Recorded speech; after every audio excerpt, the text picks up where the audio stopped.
எல்லாருக்கும் வணக்கம். இந்த வீடியோ பகுதியில் நம்ம பார்க்க போகிறது 5 நிமிடம் போதும் நாம் விரும்பியவரை திருமணம் செய்வதற்கு. இது பார்த்தீங்கன்னா உங்களுக்கு உங்களுடைய சப்கான்ஷியஸ் மைண்டை பயன்படுத்தக்கூடிய ஒரு மெத்தடாக இருக்கும். அதே போல் இதை நீங்கள் பார்த்தீங்கன்னா தினமும் ஒரு 5 நிமிடம் பயன்படுத்தினாவே போதும்.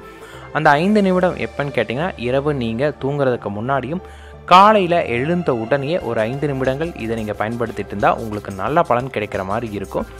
அதே போல் இதுக்கு நீங்கள் பண்ண வேண்டியது என்னன்னு கேட்டிங்கன்னா உங்களோட மொபைல், உங்களோட ஹெட்ஃபோன் எடுத்துக்கோங்க. யாருமே உங்களை தொந்தரவு பண்ணாத ஒரு இடத்துக்கு போங்க. அந்த இடத்துல சவுண்டு இல்லாமல் இருக்கிறது மிக மிக நல்லது. இதனால் உங்களுக்கு என்ன பலன்கள் உங்களுக்கு இருக்குன்னா, ஒரு மகிழ்ச்சியான ஒரு சந்தோஷமான ஒரு நிலை, நீங்கள் விரும்பினவங்களை கண்டிப்பாக கல்யாணம் பண்ணிக்கக்கூடிய வழி உங்களுக்கு கிடைக்கிற மாதிரி இருக்கும். இதை நீங்கள் பண்ணுறதா இருந்தீங்கன்னா உங்கள் மேலே உங்களுக்கு முழு நம்பிக்கை இருக்கணும் மற்றும் நீங்கள் செய்யக்கூடிய விஷயங்களை முழு நம்பிக்கை இருக்கணும்.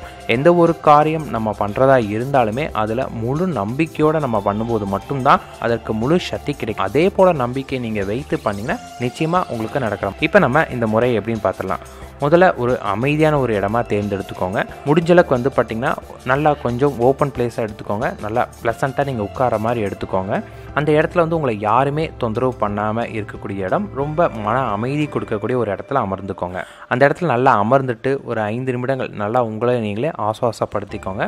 அதை படுத்தின பிறகு உங்களோட ஃபோனில் ஹெட்ஃபோன் மாற்றிட்டு உங்கள் ஃபோனை பார்த்திங்கன்னா முடிஞ்ச அளவுக்கு ஃப்ளைட் மோடில் போட்டு வச்சிங்கன்னா எந்த ஒரு ஃபோன் காலும் உங்களுக்கு வராது. அதன் காரணமாக ரெக்கார்டிங்கை ஆன் பண்ணிவிட்டு நாங்கள் சொல்லக்கூடிய இந்த கண்டென்ட்டை பார்த்திங்கன்னா அப்படியே நீங்கள் பேசி ரெக்கார்ட் பண்ணுங்க. இப்போ நம்ம அந்த ரெக்கார்டிங் கண்டென்ட் பார்க்கலாம். நான் மிகவும் மகிழ்ச்சியாக உள்ளேன். மகிழ்ச்சிங்கிறதுக்கு பதிலாக சந்தோஷங்கிற வேர்டும் கூட நீங்கள் யூஸ் பண்ணலாம். உங்களோட மனதுக்கு எந்த வேர்டு கொஞ்சம் ஈர்ப்பு அதிகமாக கொடுக்குதோ அந்த வேர்டை பயன்படுத்திக்கோங்க. எனக்கு பார்த்திங்கன்னா மகிழ்ச்சிங்கிற வேர்டே நல்ல ஒரு ஈர்ப்பு கொடுக்குற மாதிரி இருந்துச்சு. அதனால தான் நாங்கள் மகிழ்ச்சிங்கிறத நாங்கள் பயன்படுத்தினோம். நான் மிகவும் மகிழ்ச்சியாக உள்ளேன். என்னுடைய இதில் பார்த்திங்கன்னா கண்டிப்பாக என்னுடையங்கிறத நீங்கள் பயன்படுத்தி ஆகணும். என்னுடைய அப்படின்றப்ப பார்த்திங்கன்னா அது உங்களுக்கு மட்டும்தான் சொந்தங்கிற ஒரு எண்ணம் உங்களோட மனதில் ரொம்ப வேகமாக பதியும். அதனால என்னுடையங்கிற வேர்டு நீங்கள் பயன்படுத்தணும். என்னுடையன்னு போட்டு அடுத்தது நீங்கள் யாரை திருமணம் பண்ண நினைக்கிறீங்களோ அவங்களுடைய பெயர். அதன் பிறகு பெற்றோர்களின் சம்மதத்துடன் திருமணம் செய்துள்ளேன், நன்றி கடவுளே. இல்லாட்டி அந்த கடவுளைக்கு பதிலாக உங்களுக்கு யாருக்காவது நன்றி நீங்கள் சொல்லணும். அப்படி யாருமே உங்களுக்கு இல்லைன்னா கடவுளைன்னு பயன்படுத்திக்கோங்க. இதை ரெக்கார்ட் பண்ணுங்கள். இது நீங்கள் பார்த்தீங்கன்னா ரொம்பவும் ஸ்லோவாக, நான் மிகவும் அது போல் பார்த்திங்கன்னா கொஞ்சம் அழுத்தம் திருத்தமாக பொறுமையாக நீங்கள் அதை அப்படியே ரெக்கார்ட் பண்ணணும். சரிங்களா? இது நீங்கள் பார்த்திங்கன்னா ஒரு தடவை ரெக்கார்ட் பண்ணவே போதும். குறைஞ்சது நீங்கள் இதை கேட்கும்போது அது உணர்வு பூர்வமாக இருக்கணும். அதாவது நீங்கள் யாரை கல்யாணம் பண்ண ஆசைப்படுறீங்களோ அவங்களுடைய பெயர் நீங்கள் சேர்த்தும் போது உங்களுக்கு அந்த உணர்வு கிடைக்கும். இதை ரெக்கார்டிங் பண்ணி முடிக்கும் போதே அந்த உணர்வு உங்களுக்கு தெரியணும். அதை நீங்கள் ஹெட்ஃபோனில் போட்டு காதில் கேட்கும்போது அந்த உணர்வு பூர்வமாக அது இருந்தால் மட்டும் உங்களுக்கு போதுமானதாக இருக்கும். இதை பார்த்திங்கன்னா நைட்டு நீங்கள் தூங்குறதுக்கு 5 நிமிஷத்துக்கு முன்னாடி காதில் மாட்டிட்டு அப்படியே படுத்துருங்க. படுத்து இதை ரிப்பீட்டபிளாக கேட்டே இருக்கிற மாதிரி உங்களுக்கு செட் பண்ணிவிட்டு கம்முன்னு படுத்து தூங்கிடுங்க. காலையில் எழுந்திருக்கும் போதே இதே எண்ணத்தோடு தான் நீங்கள் எந்திரிப்பீங்க. எந்திரிச்ச உடனே பெட்டில் அகைன் திருப்பி இதை நீங்கள் கேளுங்க.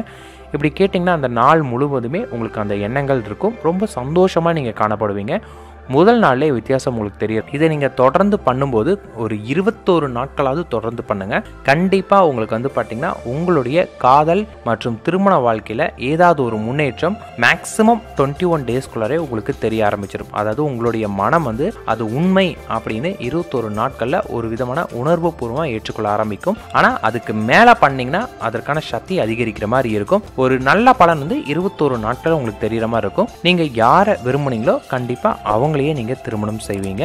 அதே போல் அந்த நம்பிக்கையோடு நீங்கள் பண்ணுங்கள். இதில் பார்த்திங்கன்னா ஒரு சின்ன சந்தேகம் கூட கொண்டு வராதிங்க. இதெல்லாம் பண்ணால் நடக்குமா அப்படின்னு. காரணம் ஏன்னு கேட்டிங்கன்னா நம்மளோட வெளிமனம் பார்த்திங்கன்னா எல்லாத்தையுமே ரொம்ப ரொம்ப ஒரு சந்தேக பார்வையோடு தான் பார்க்கும். அந்த சந்தேக பார்வை நம்மளை பார்த்திங்கன்னா நம்ம நினச்சதை அடைய முடியாமையே கொண்டு போயிடும். அதனால் நீங்கள் எந்த அளவுக்கு உங்களோட வெளிமனதை விட நீங்கள் நம்பிக்கையோடு பண்ணுறீங்களோ அப்போ உங்களோட வெளிமனமே இது உண்மை அப்படின்னு ஏற்றுக்கொள்ள ஆரம்பிக்கும். அது உங்களுக்கு நடக்கும். அதே மாதிரி நான் கொடுத்த டைம் மறந்துடாதீங்க.